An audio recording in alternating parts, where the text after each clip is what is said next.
Hi guys, welcome back to the Kindly Fitiran Doreon. New day, new sleigh. Today, Mimi Rosano is once again with me, and Mimi, welcome back to my channel. Thank you so much for having me again. Of course, it's a pleasure. How are you? I'm great. A little tired, but I'm amazing. Well, you were traveling all the way along. How was it?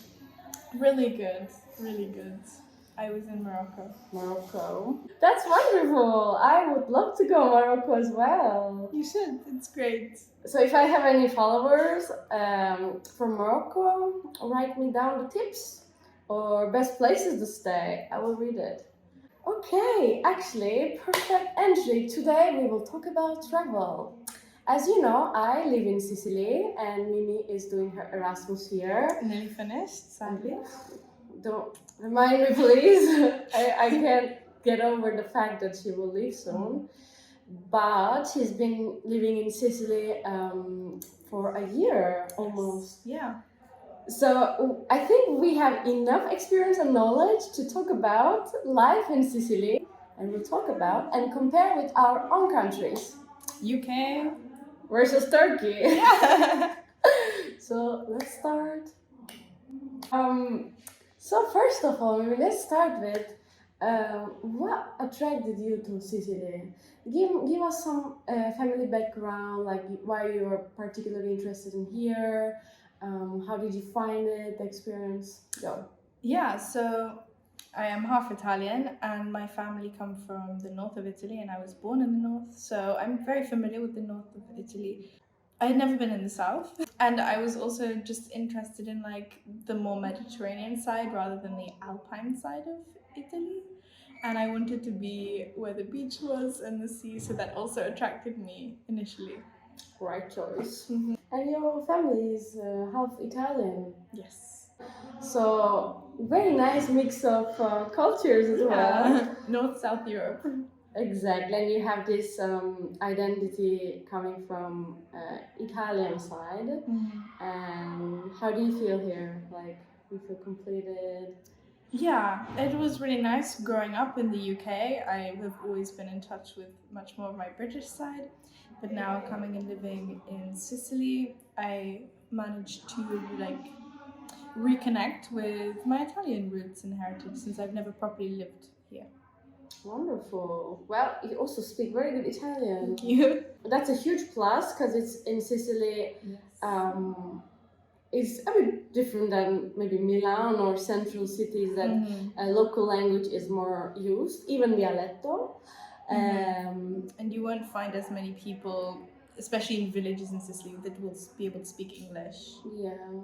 But I kind of enjoy that because Yes. this fact is really pushing us to learn Italian. And versus Turkey, well, I moved to Sicily 3 years ago approximately, and I'm enjoying so much. Of course, when you move somewhere, the psychologists say that the first 2 years of moving abroad is painful. Like, it has its other side effects that bring loneliness, homesickness, depression, which I experienced all of the components.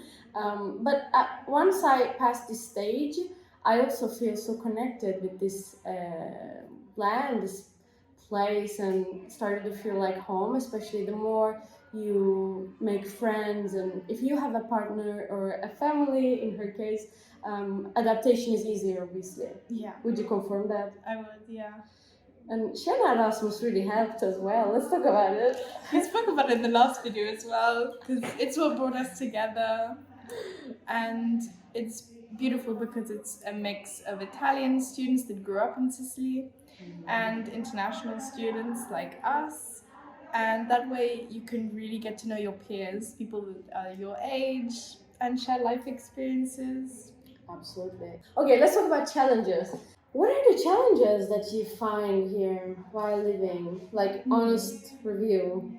I would say public transport is one of them. Coming from Edinburgh, the buses are incredibly easy to use there, whereas I found it very hard, and navigating websites as well for buses and just public services in general are harder in Sicily.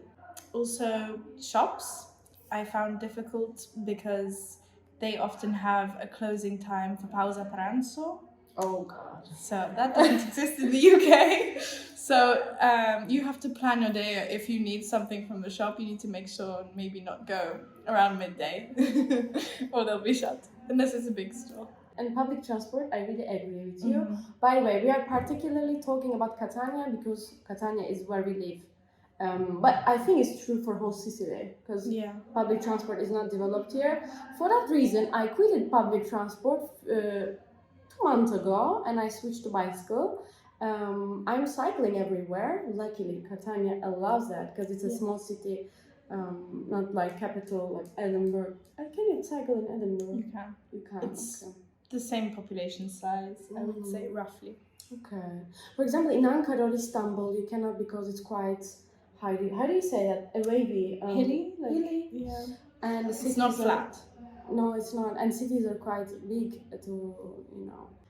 One other thing which can relate to climate change is so hot. Yeah.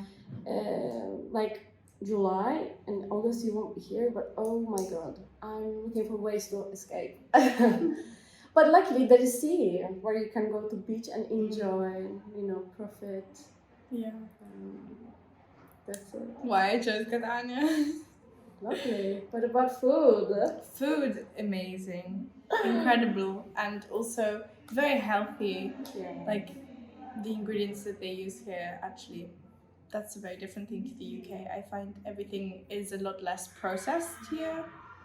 And because of the weather, it allows for food to be sourced a lot more locally. In the UK, even the summer, it doesn't get that hot, so you can't get these rich tomatoes that are grown, with the soil of Etna. So I find the food is tastier because of the nutrients in the soil, the sun, and the olive oil. Oh.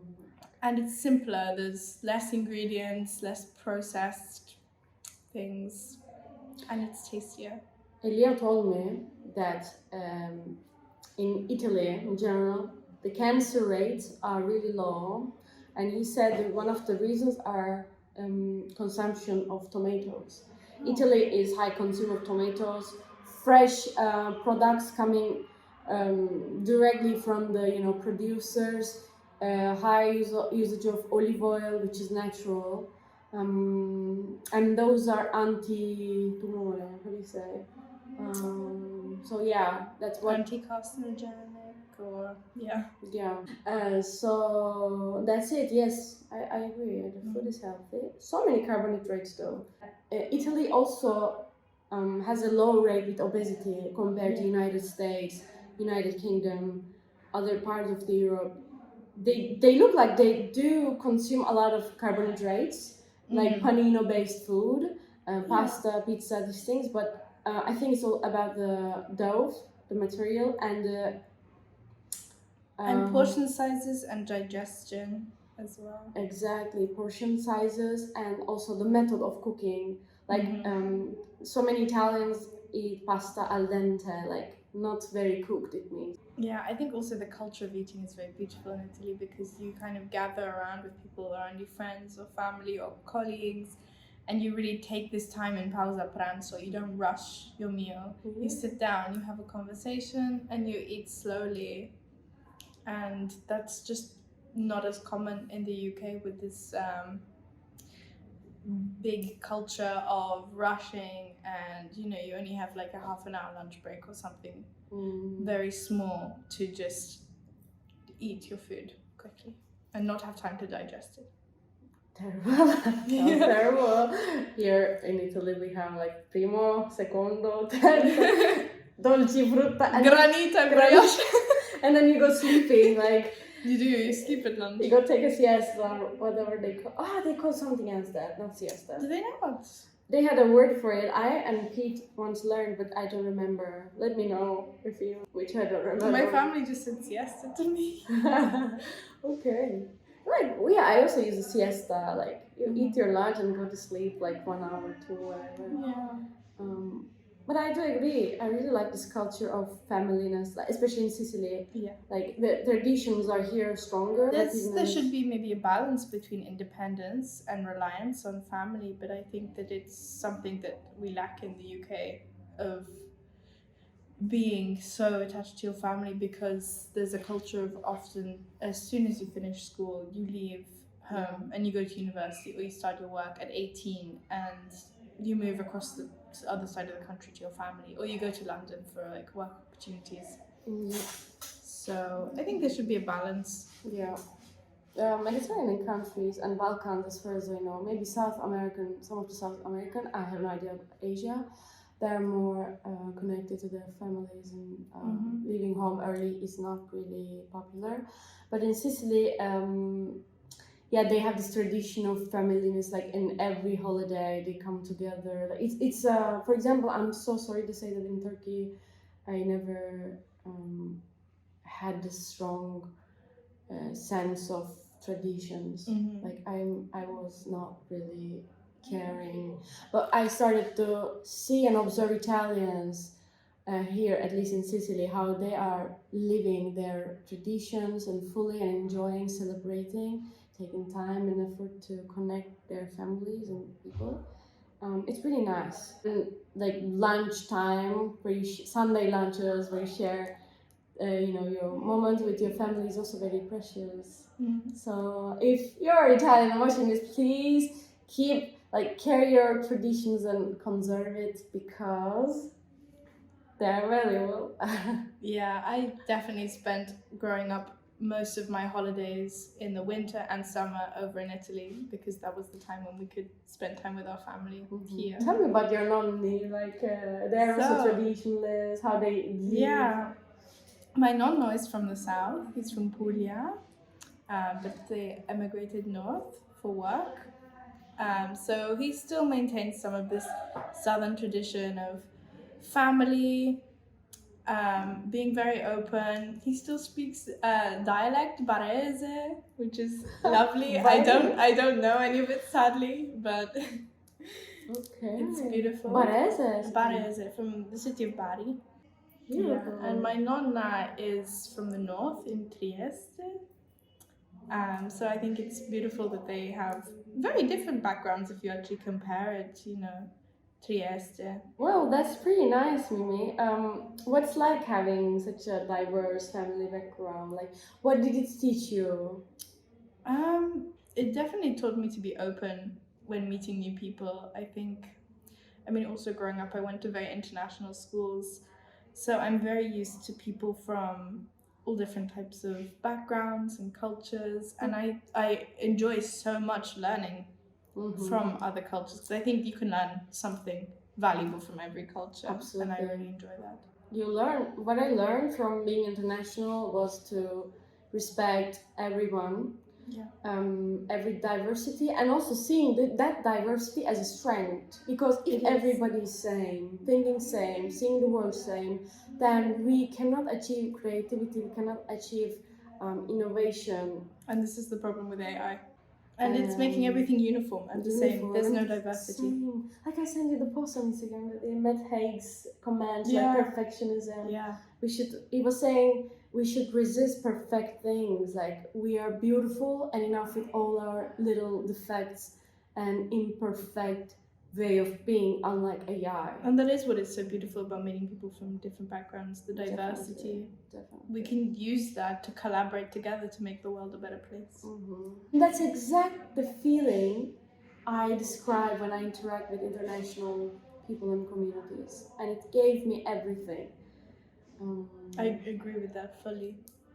And I definitely would like to run my job around internationalism and profit this beautiful diversity and strength we have.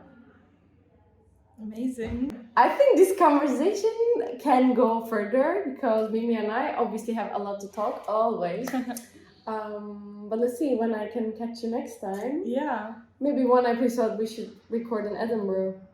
That would be amazing. That'd be amazing. Let's see. For now, thank you so much for watching.